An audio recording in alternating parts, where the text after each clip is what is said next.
Hey guys, this is Robert, and today we are going to talk about the Schmitt plugin by Leapwing Audio. So, legendary Capitol Records engineer Schmitt, who's worked with everyone from Quincy Jones to Chick Corea to Paul McCartney, you name it. He's now working with Leapwing Audio and basically giving you his workflow. So, Leapwing analyzed Schmidt's workflow and took a look at his gear and his process and worked it into plugin form. So now you get a very simplified, streamlined version of what he does, of how he works. So to break it down even further, we have six different profiles. We have a vocal, piano, bass, brass, strings, and a mix bus profile. And basically, each of these settings gives you a set of parameters that you can then adjust in the mix. So let's just dive into it. So here I have a Logic session that I just put together with a bunch of loops. And as you can see, the only plugin I have on each track is an Al Schmitt plugin. And I'm kind of using every profile that you can. But first, let's try it with everything off, just to give you an idea of what it sounds like.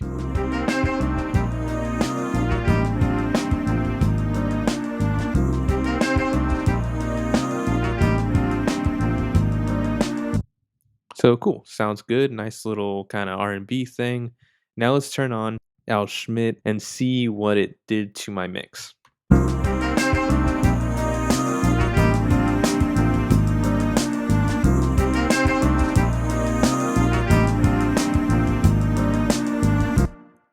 Just brings it to life, right? So let's kind of break it down and go track by track and kind of talk about what's going on.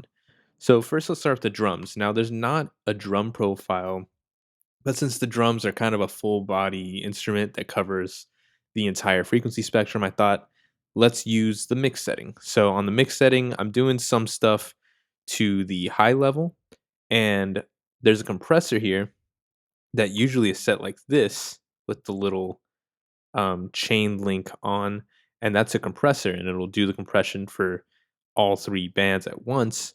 But in this case, I just wanted to compress the mids to bring out the snare. So I unlinked it and raised the compression. So it basically is a a multi-band compressor, but super streamlined and made super simple. I mean, I usually don't really mess with multi-bands because I know how complicated they can get and I know how quickly they can mess up a mix.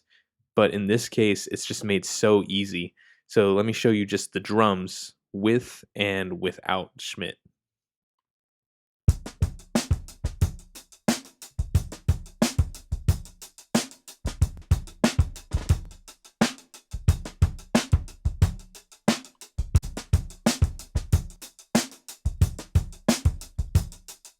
I mean, it's just night and day. So let's move on to the next track. So here we have a bass loop, and here's Al Schmitt for that. And with the bass setting, we're giving three parameters. So we got compression, body, which is kind of the low end general, and air level, which is just the high end. Now, this is already a pretty, bassy sounding bass. Didn't need much body, but I did add some. And then I added some air to get a little more of the kind of high string sound, as well as compressing it. So here's that before and after.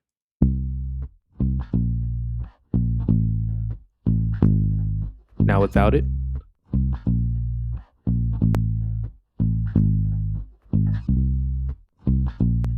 And that sounds subtle, but really in the mix, it makes such a difference. Take a listen.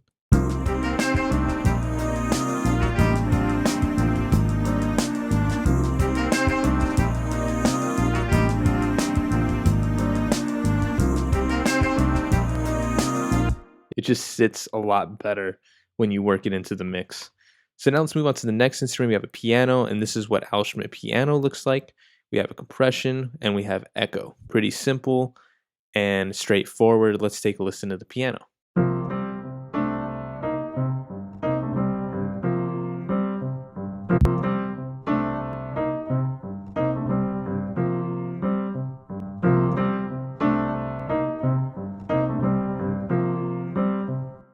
Subtle moves. You notice I can really move these controls pretty extremely, going from 0 all the way to 74, and it's doing subtle stuff, which is really great. It's really clutch for a mix. It's a very easy way to go about mixing if you don't really know what you're doing, but even better when you do kind of know what's happening and it's just doing all the right things for you. Very, very easy, streamlined plugin to use that just sounds pretty great as well. So now let's go to the strings. I have this little string loop thing here. This is what it sounds like first without the plugin.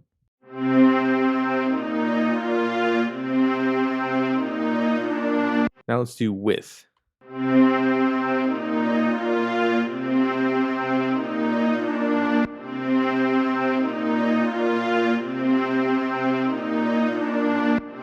As you can see in this case, it's just a reverb, but man, that reverb sounds really, really nice. So now let's move on to the next one. We have the brass, and this is also just a reverb level. So this is what that sounds like without it.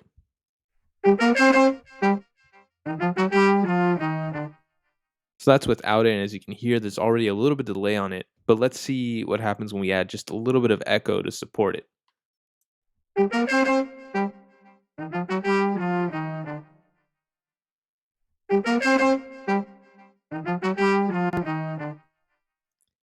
Just really helps it open up just the right amount, and it sits really nicely. Now vocals, I didn't lay down a vocal track on this, so I instead just dragged in a loop from the loop browser, and we have this kind of background vocal thing going on. This is what it sounds like.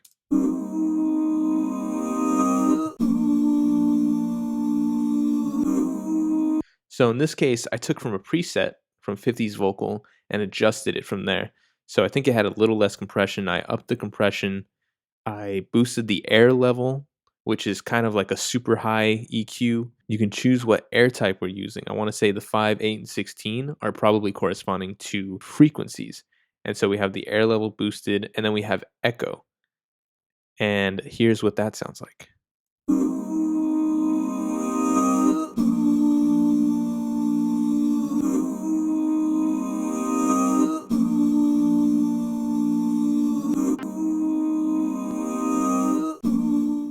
Man, that just makes such a difference, and you don't even really realize it's happening until you turn it off and turn it back on again, and definitely you notice it's happening when you hear it in the mix.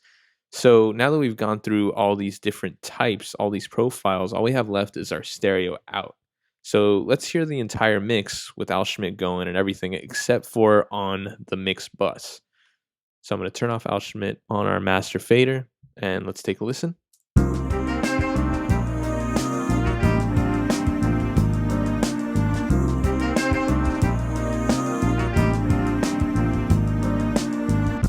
Cool, so that mix is sounding pretty good, but let's see what happens when we turn on this plugin.